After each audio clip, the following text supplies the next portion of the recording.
Details of the interrogation of hundreds of Guantanamo prisoners have been released, claiming one inmate told interrogators that al-Qaeda terrorists would launch a nuclear hellstorm on the West if Osama bin Laden was captured or killed.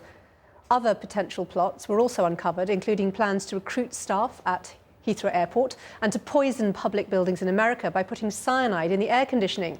But the documents also reveal that around 150 innocent Afghans and Pakistanis were locked up, including farmers, chefs and drivers.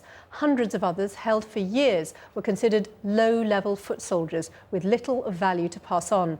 And Pakistan's intelligence service was considered a terrorist group ranked alongside al-Qaeda. The Pentagon has strongly condemned the leaks and called it unfortunate.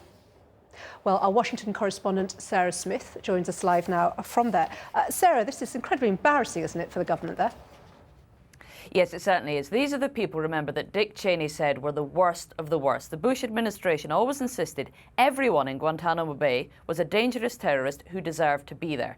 Well, these leaks show us that's not the case. There was an 89-year-old Afghan villager who was suffering from senile dementia and prostate cancer who was taken to Guantanamo just because some suspicious phone numbers were found in his son's house. And then there was a 14-year-old boy who had been abducted by the Taliban, who was then arrested by American forces and taken all the way to Guantanamo just because American interrogators wanted to know what he could tell them about his Taliban kidnappers. And there were lots of people who were just in the wrong place at the wrong time. A poor Afghan shepherd who ended up incarcerated for 3 years just because he happened to be near a roadside bomb when it exploded and had no connection to it whatsoever.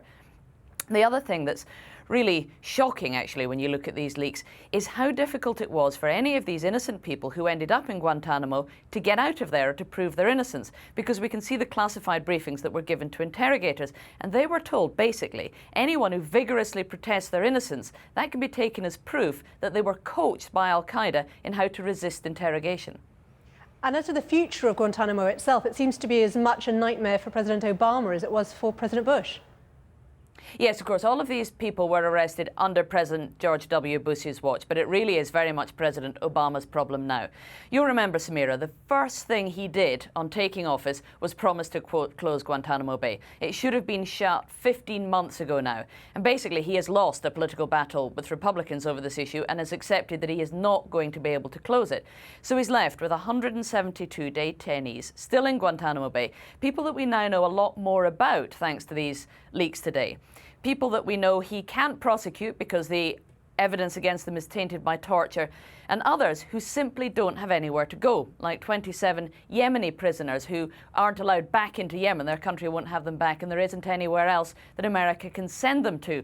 So none of these leaks are going to make it any easier for President Obama to close Guantanamo Bay, but they're certainly making it considerably more embarrassing to have the place still open. Sarah Smith, thank you so much.